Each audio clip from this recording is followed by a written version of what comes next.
आमच्या सोलापूरच्या भीमकन्या ज्योतिताई यांना खासदारकी मिळाली, त्यामुळं सुषमा अक्कांवरती प्रचंड असं नैराश्य वैफल्यग्रस्त त्या झाल्या आणि त्यांच्या डोक्यावर आणि मनावरती परिणाम झाला। मुळात त्यांचा द्वेष हा गोरेभाऊंवरचा नसावा, सोलापुरात आल्यामुळं त्यांना सतत ज्योतिताई समोर दिसत असावे म्हणून तो नैराश्य त्यांच्यावरती आल्यामुळं त्यातनं त्यांची झालेली ती बडबड असावी। सुषमा अंधारे जे अनेकांना अक्का म्हणून परिचित आहेत, मुळात झालंय काय, आता दादाने सांगितल्याप्रमाणे पंक्तीला बसले आणि जेवण संपलं।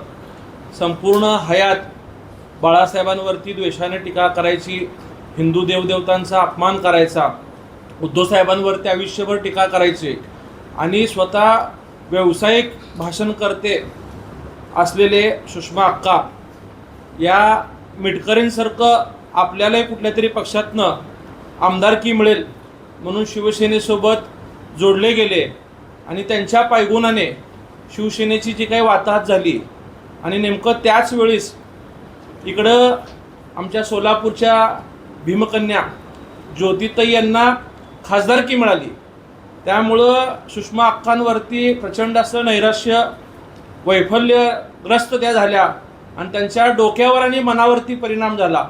आणि तसा परिणाम असा आहे की एक तिकडं सकाळी 9ला भोंगा वाजतो, त्याप्रमाणे हे सुद्धा आपल्या पक्षाचं अस्तित्व कुठेही शिल्लक राहिलं नसल्यामुळं जाईल तिथल्या भाजपच्या काम करणाऱ्या नेतृत्वांवरती टीका करण्याचं काम या दोघांकडनं होत असतं। मुळात या दोघांमुळेच पक्ष संपलेला आहे। जे काही शिवसैनिक आहेत, ज्यांची बाळासाहेबांवरती निष्ठा आहे, आदर आहे, ती सगळे लोक आज भाजप आणि महायुतीसोबत जोडले गेलेले आहेत। वास्तविकता आता सचिनदादांनी सांगितल्याप्रमाणे जयकुमार गोरे यांचं स्वकर्तृत्व आहे। 4 टर्म निवडून येऊन फक्त सोलापूरच नाही तर शेजारचं सांगली, सातारा, इकडं धाराशिव, माढा लोकसभा या सगळ्या ठिकाणी त्यांनी पक्ष संघटना वाढवली।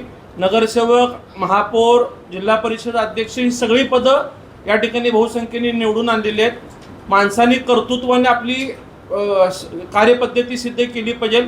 यांचं स्वतःचं कुठलंही कर्तृत्व दाखवता येत नाहीये, सिद्ध करता येत नाही। शेजारी एखादा ग्रामपंचायती सदस्य सुद्धा ज्याला बूथवरती किमान 100 मतं पडलेत, अशी लोक यांच्या बाजूला बसायला नसल्यामुळं आज ही लोक फक्त ज्यांचं कर्तृत्व मोठं आहे त्या लोकांवरती असे आरोप करून व्यक्तिचरित्रावरती बोलण्याचं काम करतात।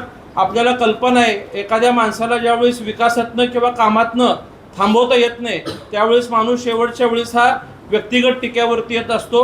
मुळात त्यांचा द्वेष हा गोरेभाऊंवरचा नसावा, सोलापुरात आल्यामुळं त्यांना सतत ज्योतिताई समोर दिसत असावे म्हणून तो नैराश्य त्यांच्यावरती आल्यामुळं त्यातनं त्यांची झालेली ती बडबड असावी। चाटला पैठणीचा आषाढन सेल 50% डिस्काउंट आजपासून सुरू। तमाम महिला वाट पाहत होते तो महिला वर्गाचा विश्वास प्राप्त लोकप्रिय झालेला चाटला पैठणीचा सेल आजपासून सुरू। आषाढन सेल मधील दणदणीत डिस्काउंटचा आजच फायदा घ्या। कलात्मक शालू, special Paithani, pure Kanjeevaram, Banaras, latest work साड्यांसह सिंथेटिक साड्यांचे व्हरायटीजचा वस्त्र खजिना। चाटला पैठणी सेंटर, चाटला चौक, सोलापूर। फोन 2 62 53 76 किंवा 98 22 11 94 01।